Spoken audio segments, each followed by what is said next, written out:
All right. I am excited to be here with my friends Gustavo and his wife Jordan.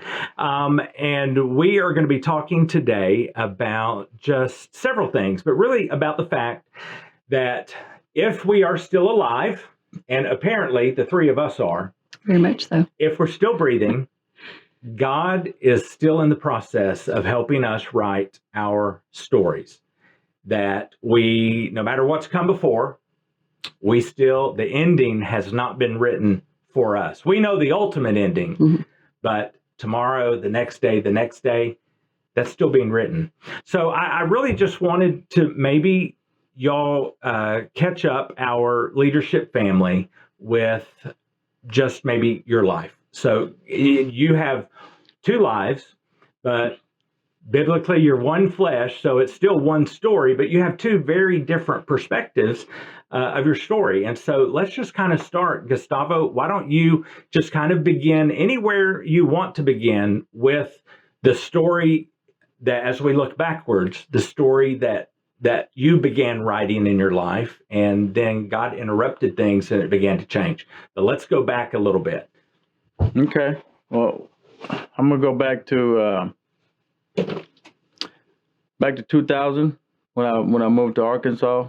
I was 13 years old, and I come from a good family, mom and dad, good workers and good examples. And that's when everything began, when my teenage years. Yeah. When I started wanting to make my own decisions and do whatever I wanted to do. Which we all face that. Yeah. And you moved here at 13. That's a big transition. At 13, where did you move from? I moved from California, Lake Tahoe. Wow. Big difference. Oh my goodness. Yeah. What did you think when you got here? What was they thinking? Because I was just coming along, but. Oh wow. Okay, so you started wanting to make your own decisions. Right. Yeah. Yeah. I started, like every other teenager, going out with friends and skipping school, leaving school, coming home late. I never got grounded, Sneaking out. Sneaking out. My mom and dad actually put alarm systems in my window so I wouldn't sneak out. I would get out at night, push the car out, and turn it on down the road and leave, and don't come back till 3 a.m. They'll be home waiting on me. Yeah. Just that kid that, wants to do what they want to do, and didn't have no guidance in that. None of my family members ever had a big problem with, drugs and alcohol. And, but I took that road, and growing, I worked at the restaurant. My family came down here to open up a restaurant, El Canaveral, and I worked there when I was 13 and started washing dishes and all that. I went to Stuttgart High School, and just growing up, the older that I got, the more I wanted to try new things. Well, that looks cool. I want to do it. I was being a follower. I wasn't being a leader. I was just a follower. I'll follow anybody that had a beer or, hey man, it was having a good time. Yeah. And when I went to high school, that's when it really started getting serious. Yeah. So. Did you find when you were 13, were your friends older than you? Were they about your age, or were they younger than you? When you talk about kind of following, where did your friends fall age-wise? Well, a lot of them were the same age, but most of them were a lot older than me. Okay. I like the older crowd. Yeah. I was wondering about that because a lot of times we look up to those guys and those ladies, and that's when that's a real opportunity for us to follow somebody. Yeah. So it started getting real serious as you were in high school, and not only did maybe some of your decisions get more serious, but I guess at the same time, every year you get older, the consequences get more serious too. So take us to high school now. In high school, I never got in trouble with the law in high school. When I was in high school, there's some days that mom would call the police because I didn't show up. But after high school is when I started getting in trouble with the law a lot. I was getting pulled over left and right and getting DWIs, and get little small charges like fictitious tags and obstruction of government operation, just line, you know, Yeah. and being disobedient Yeah. to. Yeah. I didn't want to follow the rules. Yeah. I thought, well, I was that kid that was like, well, I'll pay for it later. Right now, I'm gonna have a good time, but I'll deal with the consequences later. Yeah. I always had that mindset. Yeah. So kind of looking at what's going on right now. This, you know, I'm looking for the wow in the now, you know. There's a big wow, a big wow. It's been a big change.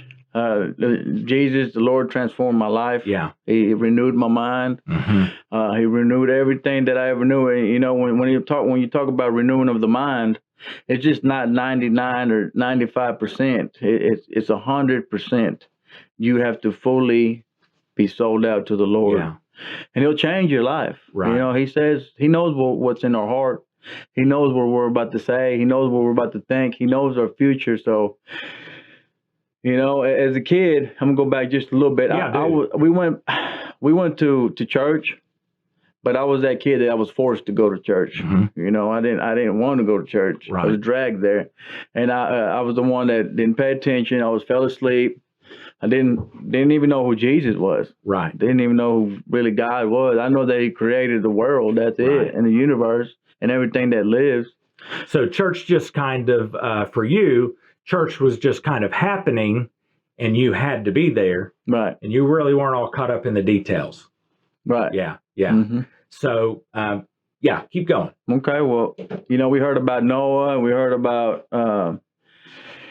Adam and Eve, just those big stories that, you know, you hear all the time as a kid growing up. That's the only stories that I know. And that Jesus was like, we're talking about that. He was just a character. Yes. You know, like Jesus was for kids. yeah, for kids. You know? Yes. And when it got real serious, you know, me and my wife Jordan, we've been together since 2004, on and off. Mm-hmm. And a lot of that off time was not because I was making good decisions, Right. because I made poor decisions and she didn't want to be part of it. Yeah. And you know, we split, and then we get back together, and I'll do it again. Yeah. 7 years later, Yeah. we split up, and it was that time, you know, and so me making all those bad decisions, it will never get right as long as you keep doing that. Right. It's like when you go up, you're just going up a roller coaster Yeah. as high as you can, and then eventually come down real fast. Yeah. The longer you wait, the higher you're going. Exactly. Yeah. And then I waited a long time.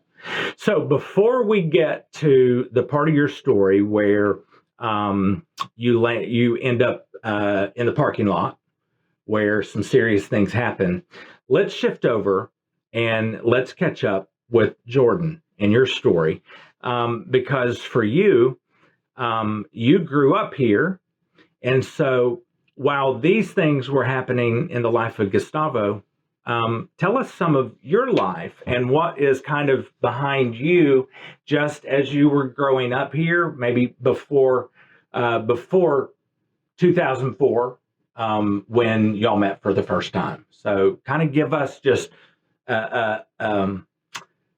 some Cliff Note version of whatever part of your story you want to tell us about. Okay.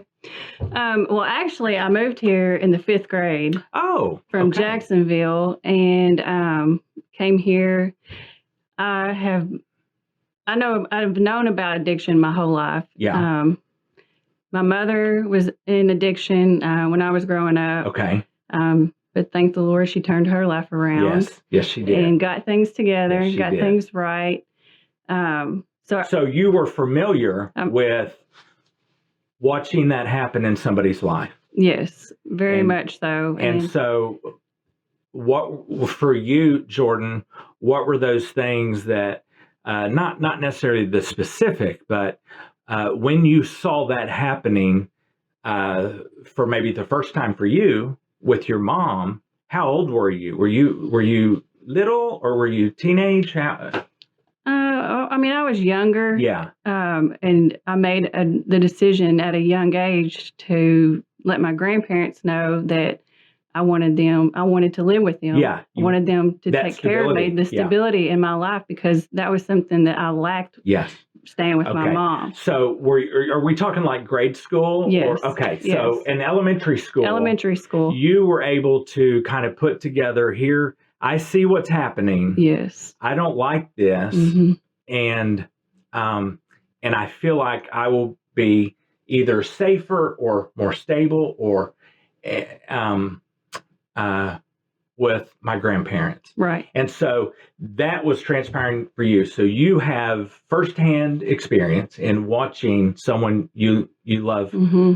As much as life. Yes. I remember, in the mornings, when in Jacksonville, going into my mom's room in the morning when she would set the alarm for me to go to school, I would sneak in and turn it off because I didn't want to go to school. I was scared something would happen to her. You wanted to stay there, and I felt like more of a protector of my mom. You were the parent. Age. Yes, and I did feel that way, and there were times that things happened that in my life. Yeah. That situations as a young child I should not have been in. Right.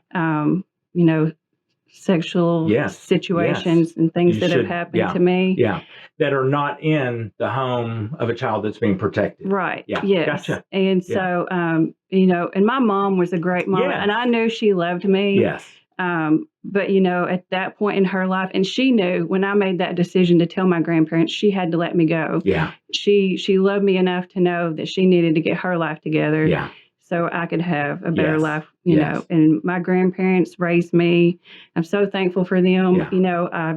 I know I've seen addiction. I've worked in the legal system since I was 15, so I'm familiar with that aspect of it.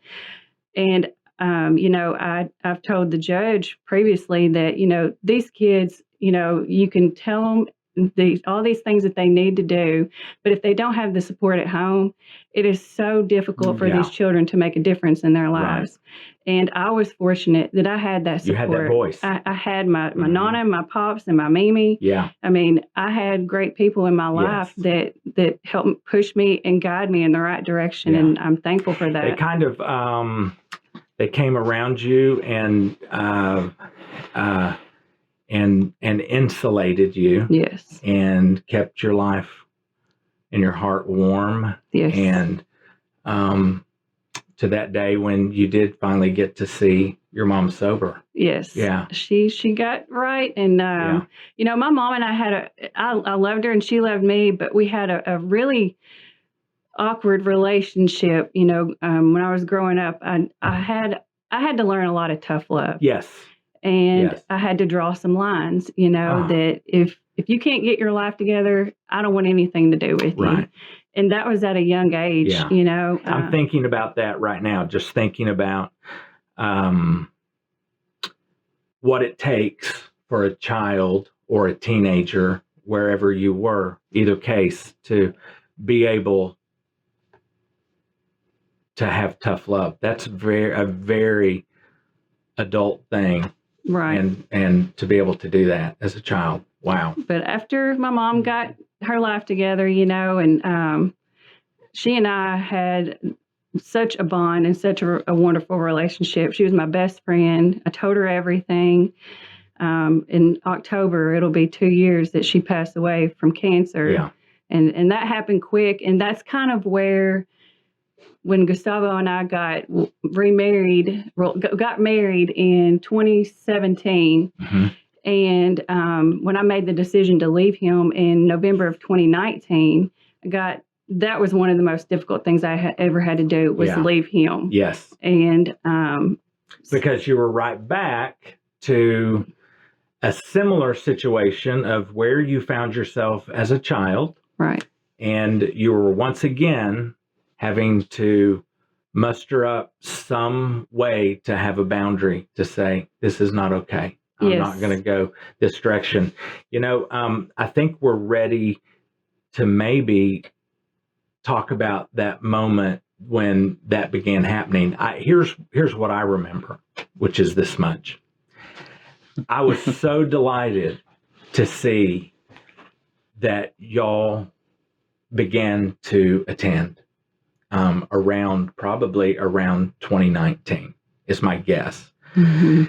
And to see y'all come through on Sundays, and it just excited my heart. I did not know of any of what was going on in your lives, but so often when you see someone begin to attend, so often, and I have done this myself. It's a great thing.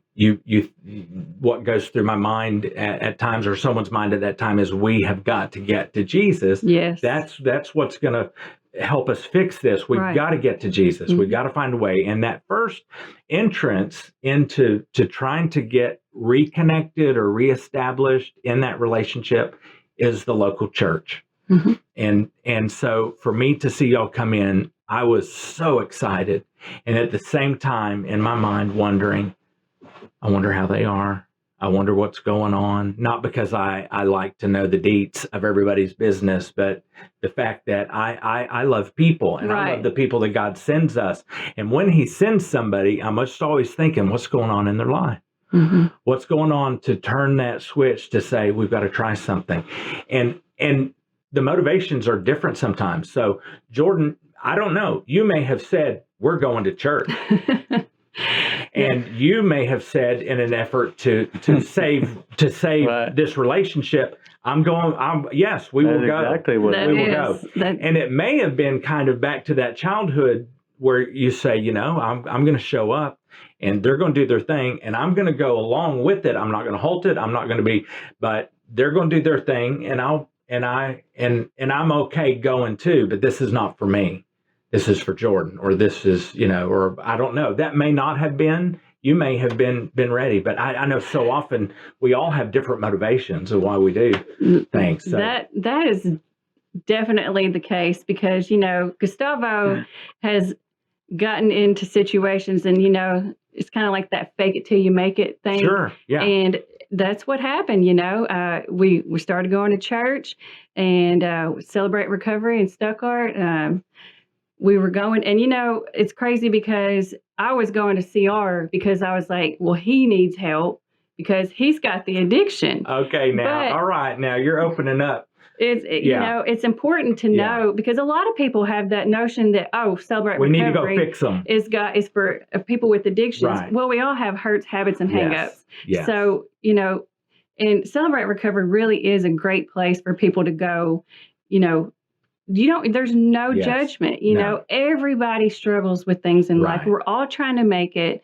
And in my heart, that's the very thing that we hope to yes, and here have too. Here yes, is the fact that when you walk through these doors at Stuttgart Harvest Church or the church in Malvern, we want people to know, hey, we love you. We love you. Yes, and we have messed up. All of us. Every single one of us. Mm-hmm. We still don't have it down right. Right. But we're moving in this direction, and man, we hope you'll go with us. And that's what Jesus does. And that's what he does. And Celebrate Recovery, the thing that's what my heart has resonated with Celebrate Recovery since I first heard about it in the 90s. Mm-hmm. And I started, we don't have time for this, but I started using some of that material with our teenagers in Missouri. And so I have resonated with that for a long time because of that fact of we all need fixing. We do. Yes. And you went because you thought we need to get him fixed, and you realize, oh, wait a minute, I got some broken things too. Exactly. And so I get to work on me, and you get to work on you, and we're doing it together at the same time, in the same place, maybe not the same small groups, but the same time, same place. I think a lot of times, though, in life, and if you're the praying type and you talk to Jesus and you're like, oh, please, Lord, change this person, a lot of times there's something in you that needs to change, as well. Equally so, there's things to learn on both sides about the situations like that. And I have to say that I am so grateful and thankful to Stuttgart Harvest Church and the church in Malvern for being so supportive of Gustavo and I and the Zacchaeus house. Oh, my goodness. So, y'all. Yeah. We're your biggest cheerleader. We love it. When they say you can't fix something that's not broken, right? We'll go back in 2019 and 18, 17. That's when it started really started getting real dark. Mm-hmm. I wasn't broken. I was selfish. It was all about me and me and me, and that was it. That was the top three. That was it. Me. Jesus and the Lord was at the very end. Mm-hmm. I didn't care what he was all about. Yeah. So and not only was the Lord at the end, but that's also when it's me. That's all, because I've been there too. Mm-hmm. That's where we find our families at the end. Mm-hmm. Our kids are at the end. Jesus is at the end. Money comes second. Yeah. And the evil one, that's who I really work for. Yeah. The Satan. Yeah. I'm not trying to glorify him, but I hate him. Yeah. I hate what he did to my life. And it started getting real dark those years when we got married. Well, my first thought was like, well, we're married. She will never leave me. Right. She's not going anywhere. She's not going anywhere. Yeah. Got her now. And I got a good job. Right. I got all this stuff. I'm paying the bills. Life is good. But inside of me, I was living a double life. I was not ready to be. I was not ready to be fixed. Nobody could fix me. My kids couldn't even fix me. Yeah. And your kids couldn't. My marriage. Your mom couldn't. Your dad couldn't. Nothing. They all tried, and your marriage couldn't. Right. Because you weren't broken in your eyes. Not at all. Yeah. We had many conversations about that. I listened to a conversation that she had on her phone, and I finally told her, I was like, stop. I said, man, it sounds like Satan talking. Wow. So you had like a recorded phone call? No, audio recording of conversation that we had. Actually, it was the day before my birthday, which is tomorrow's my birthday. Oh, 3 years and ago. So 3 years ago today, we were having a conversation one night, and I was recording it because I wanted him to realize how he sounded. If there was any point in time that he might be sober enough to listen and be like, whoa, that's what I sounded like. That's what I was saying. Like, wow. Yeah. And it really, to hear that, I didn't want to hear it. It shook you up. Bad. It almost felt like maybe the devil walked back into the room. I was possessed. Yeah. Oh, wow. Just nothing but cuss words. Yes. Bad language. Yes. You can hear a demon's voice behind it. I felt that demon's voice. I said, all right, I don't want to hear it no more. Yeah, right. It was Talk about scary. Yeah, it was scary. Straight. Yeah, because that's who I was for a long time, Yeah. And just the line. I couldn't even, I was that guy that just lied about anything, just lie about. Right. I got so used to it. So 19 hit, and right there at the end of 19, if what we were just talking about coming to church here. Yeah. I was coming to church just to get everybody off my back, faking it till they make it. Right. I've been in handcuffs at least 15 times. Right. I've been a little bit around Arkansas, those little jails. Yeah. A lot, and I've been to a couple rehabs. I was there just to get my family back off of me. Right. As soon as I got out, I was that guy that was like, I can be at a party, but everything will be fine. I'm not going to drink. Yeah. Well, that wasn't the case. I did it. It didn't take very long. I wasn't ready for a change. And right there at the beginning of 2020, when I got those papers, it got real serious. But it still didn't stop me from using and drinking. I actually did it more. Yeah. And then it really, I couldn't, I started going blind. Yeah. Probably, I'm assuming, Gustavo, by that point, it had control of you. You didn't really have control of it. And I'm witnessing it and trying to tell him, you can't tell a person in addiction that though, but I'm trying to look, this is really bad, and then when I was like, I can't do this anymore. And he got those papers. And I knew it was going to be bad for him. I knew it was going to get worse. Yeah. And I was scared, but I also wasn't going to take responsibility for what his decision might be. Right. Because, he's talking crazy sometimes and saying things and saying stuff that he wants to do. But, I love him and I loved him, and that scared me to death. But like I said, I couldn't control that. It's out of my hands. I tried. If I would have just paid attention to her story, her and her mom, and my stepdaughter Avery, and respected them, and just paid attention to that story, right, I could have tried to change something. But like I said, I was selfish. I didn't care nothing about that. Yeah, and I wonder, Gustavo, as I think about some of the principles that we learn in recovery,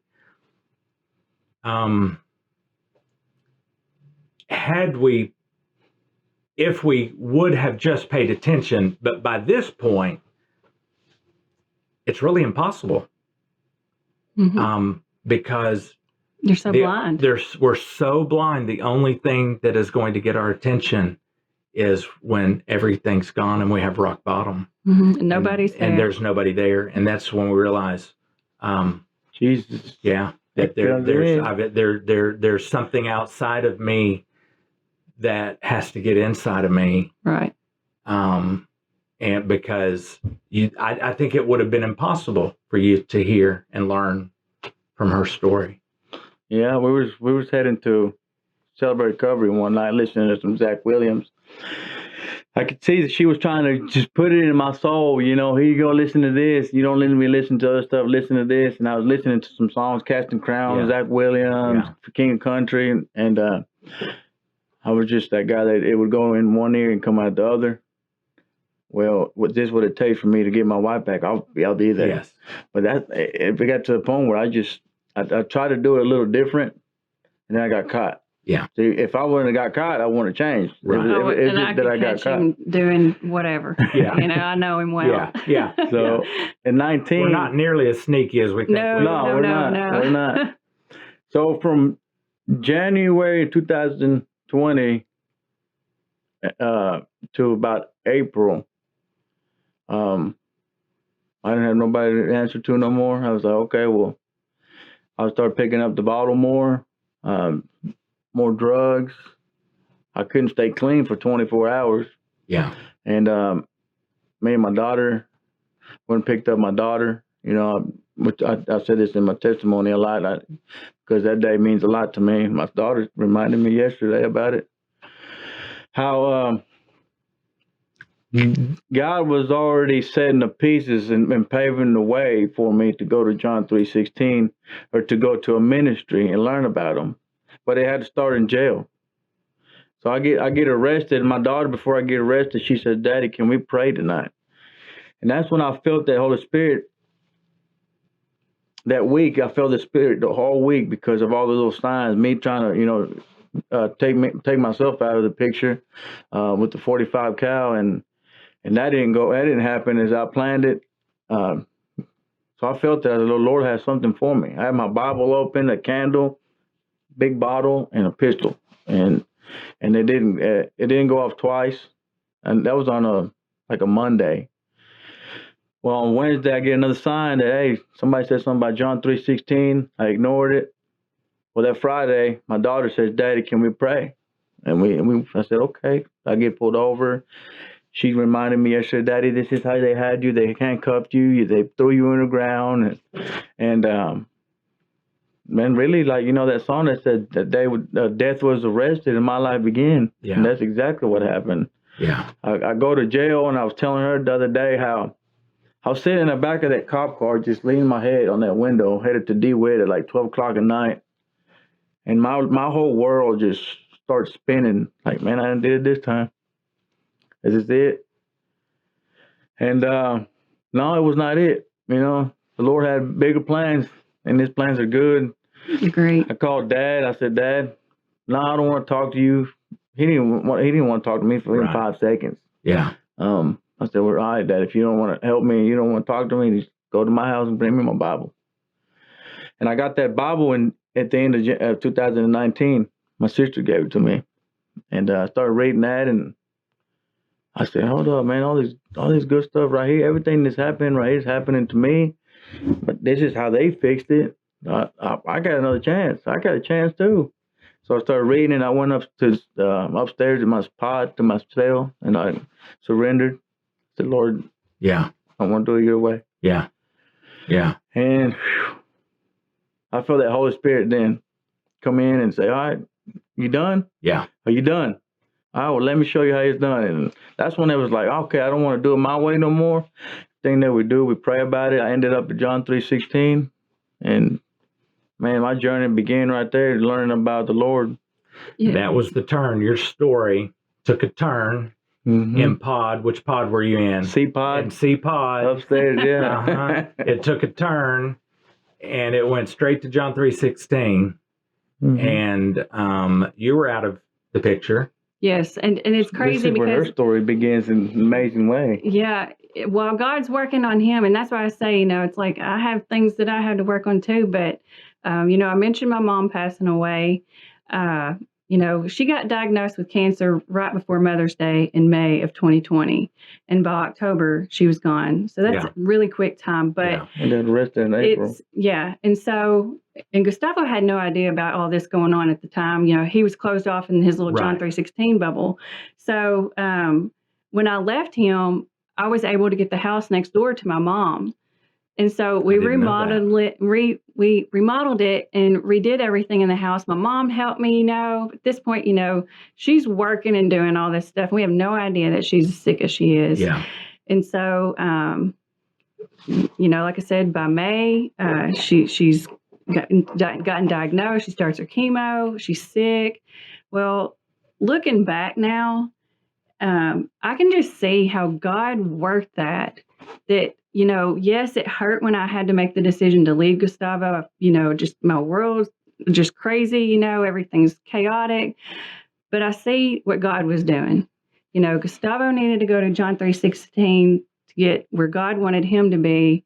And God put me there next to my mom to care for her and get that time with her. Yes. Because it was so important that we got those moments together, you know?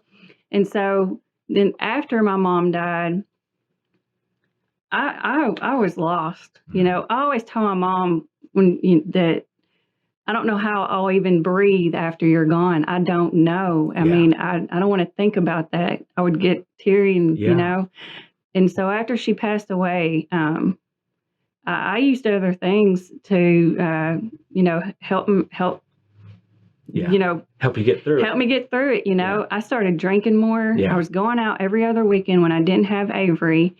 And I was making poor choices. I was, I used the alcohol to numb the hurt and the pain. And I remember praying to God, that God, please just that night, give me the strength the next day to wake up, to make it through the day. That night, give me the strength through the night. I mean, I was praying morning and night for strength.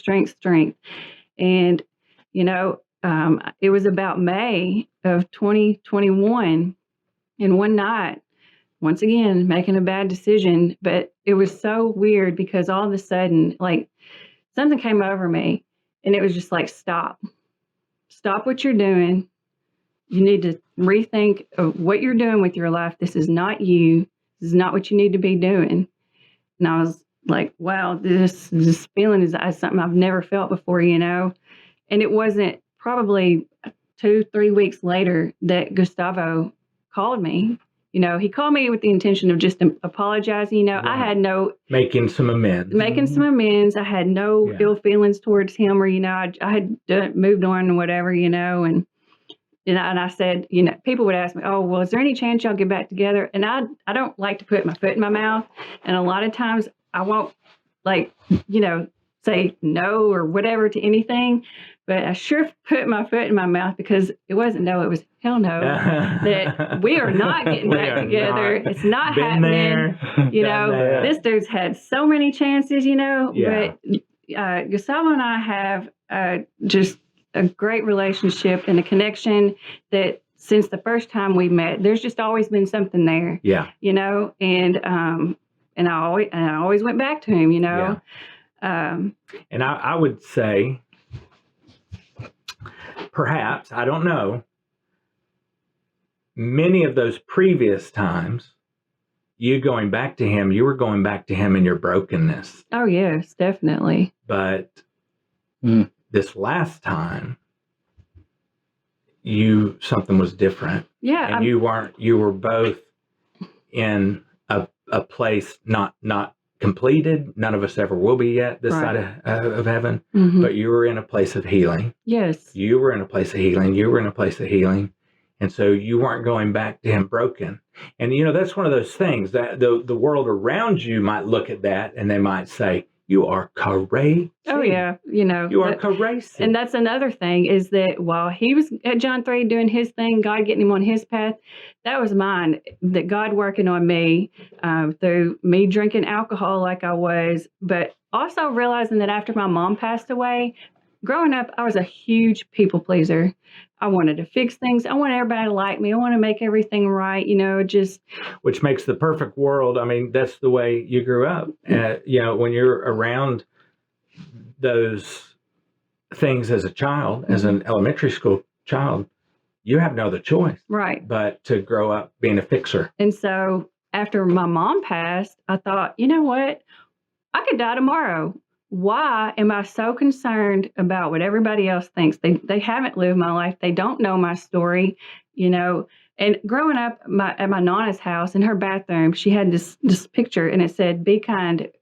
Everyone you meet is fighting a difficult battle." And I read that every time, And I'm not saying I'm perfect, but I try to be kind to people. Yeah. I try not to judge people because I know what I've been through, and I wouldn't want somebody looking at me thinking this, that, or the other. Right. I don't know their story. I don't know what they've been through. Right. You have, looking at the surface of somebody, you have absolutely no idea what somebody has gone through or what they're currently dealing with. That's right. And so a lot of my focus on things and outlook changed after Mom passed away. And I was like, you know what? I'm done. I don't care what people think. I'm going to do what I'm going to do. I'm going to live to please God because Jesus worked through Gustavo calling me that day. Yeah. Because that day in May in 2021, when that moment came over me and he called me, I was like, well, this is it. Jesus has worked through Gustavo to help pull me out of that dark pit that I was in. And I'm so thankful for that because had he not, there's no telling where I'd be, what I'd be doing. And so then, that was kind of your interrupter. Yes, it was. A little Holy Spirit moment that just kind of stopped what you were writing, and you began to write another story too. Yes, and Gustavo and I, like that night, I think we talked on the phone for like 3 hours. Wow. And after 14 months? Yeah. No, longer than that. It was like 16 or 17 months that we didn't heard from each other. Yeah, nothing at all, know. And I didn't try to look up anything he was doing at John 3. My aunt might be like, okay, look what Gustavo's. I'm like, yeah, okay, whatever. I'm like, didn't believe anything. And I was still hesitant and guarded when he and I were talking, at the beginning. And even after he came home in October of 2021, I was like, you've got all these plans. I want you to do the Jesus work first, and then we'll worry about us. You know, like I want to see your action. I want to see you do what you've learned at John 3. Let's implement it and do the Jesus work. Yeah, can't love me right till you're loving him right. Exactly. You know. Yeah. It starts with the commitment. Before I went to the ministry, I can't tell you any commitments that I ever fulfilled. Even in high school, I graduated just barely. Okay. Because I was cheating. Yeah. Yeah. Everything that I did, I always barely ever made it, or I always pulled out. Yes. So I made a commitment to Jesus when I was in jail. I said, Lord, if you pull me out of this jail, be yours for the rest of my life. Yeah. And he did. So that was like, okay, well, he answered that. Now he already did his job. Now I got to do my job now. So I made that commitment for 6 months. Me and her, I came down here a couple of times to sell tickets on Ticket Trail. Went to her office one day. At the courthouse. And see, that was my will. I was like, well. He would try to see me at the courthouse. I don't know at what point. So I don't suddenly, and let's go back to 2019, I don't see y'all anymore. And so I'm thinking, okay, whatever they were trying to fix, It didn't fix. Mm-hmm. And I don't see you again. And I hear people talking about, Gustavo, and I hear people talking about, and I never put it together. I can't remember who's in the lobby talking about this. I can't remember. I just can't remember.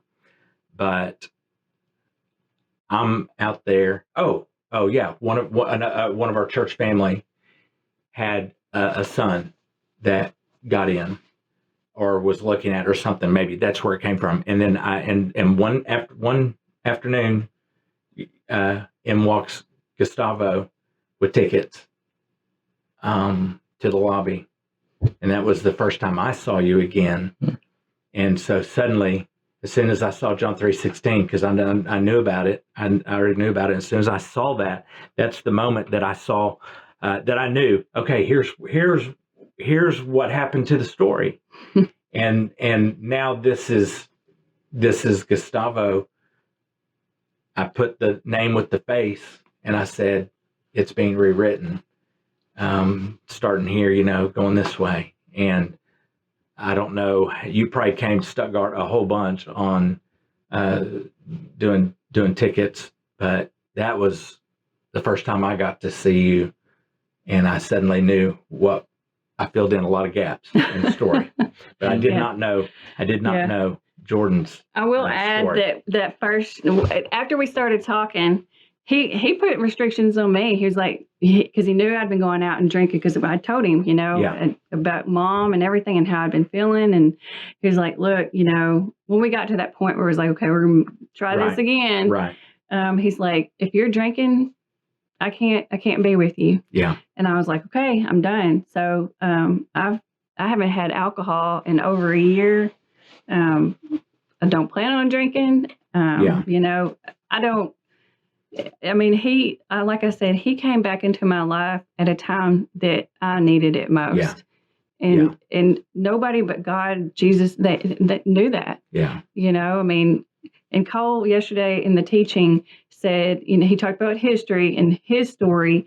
And, if anybody's writing your story, you want him to be the one writing your story, because we mess it up all the time. Yeah. He's got a good and perfect plan for us. You just have to read his word, find out where he wants you to go, what he wants you to do. You got to be willing. Wouldn't it be so much easier if God would take the pen out of our hand, and he would write it himself? But that's not the way he does it. No. He wants us to write it, and him in it. And he wants to be the one that is that we're listening to. Mm-hmm. And I just think of a father, a parent, and a child, and gosh, how rewarding and amazing that must be for God when we choose to listen to him. Yes. And we choose to say, yeah, I'm going to add that to my life. I'm going to add that. That's cool. All the horrible things that happen in our lives, and and people say, oh, well, why did this happen to me? Well, this life is a test. What are we going to do with what we're given here on this side of heaven?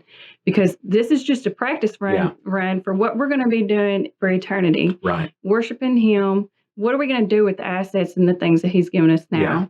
Yeah. We got to store up those treasures in heaven, not right here, because this is nothing. Yeah. This is just the test run for where. And I like to tell the guys all the time, today matters for eternity. Yeah. Yeah. And it does.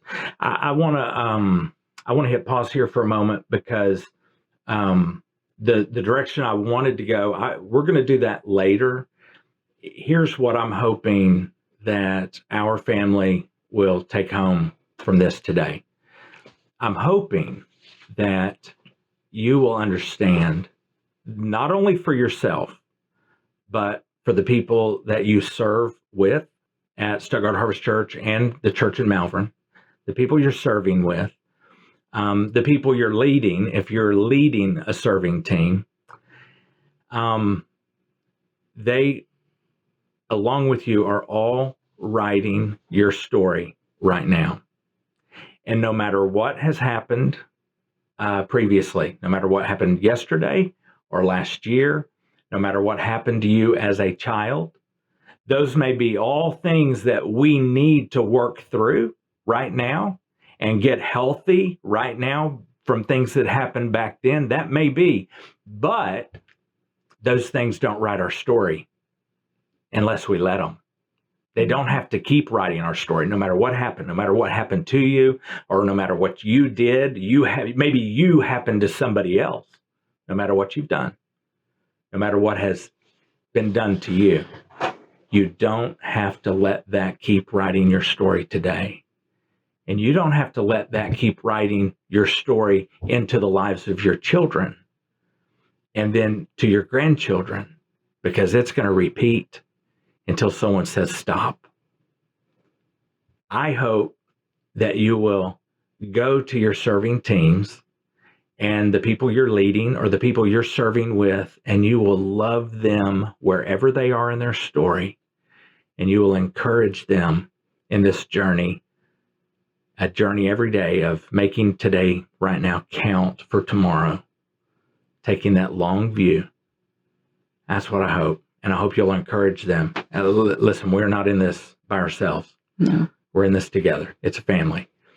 So we're going to talk later with Gustavo and with Jordan about some other leadership items. But today, I don't think that we can do any better than to say your life matters and it counts. And let's write new stories together. I hope. Do y'all have any parting words for our church family? Anything that God's put on your heart, you just let them know. Well, you said it right. We can't change our past. That's done. You can change the future, though, and where you're at. And no matter what happens, the Lord is right there with you. Yeah. If you put Him first. I told her when we started talking again, God's got something amazing for us. And look at this. Yeah. Sitting here talking about Him. This is His story. Yes. Mm-hmm. It ain't nothing that we have done. No, it's not. I don't glorify myself at all. He did. He's writing our story so perfect, Mm-hmm. and it is perfect, because as long as you continue to follow Him, it's going to be a good life. Yeah. There's nothing bad that can happen from doing good. You want me to put that in my story? Okay. There you go. And just whatever He says. That's right. Yeah. And you talked about leadership, and God designed us to be a community. Yeah. We're all one body in Christ. Yes. It takes each of us Yes. to make things work. We all have something special that He's given us that we need to contribute to each other. Right. And I mean, He has a plan. Yeah. And we all have to work together to achieve it, to further His kingdom. I cannot wait to do this again and take it to the next, because y'all have a whole nother level. This new chapter that is since you got home, Gustavo, and just the miracles that happened to make Zacchaeus' house happen. And I can't wait to talk about that and share it with our leaders. But for now, we're gonna just let today speak for itself and let it encourage our folks today. So thank you guys. And I'm grateful for y'all, and I'm grateful for every one of our leaders. Cole and I are just a part of this with you. You're the ones who have your boots on and on the ground.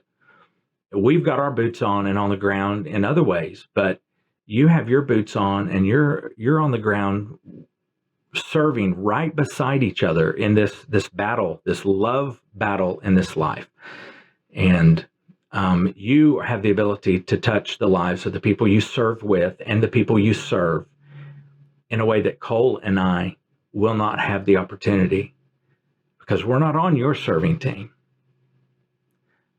You're on your serving team. And the people serving with you are on that team for a reason. And let's go write stories together. And we need you. Cole and I cannot do what you're doing. We can't. We need you to do exactly what you're doing. And as God says, hey, do this. And maybe, okay, let's move you over here. Whatever it is, wherever, that's where we want you. And we can't do it without you. And as Jordan said, this is a community. We're in this together. So with that, we just simply say, we love you and thank you for being part of this alongside us.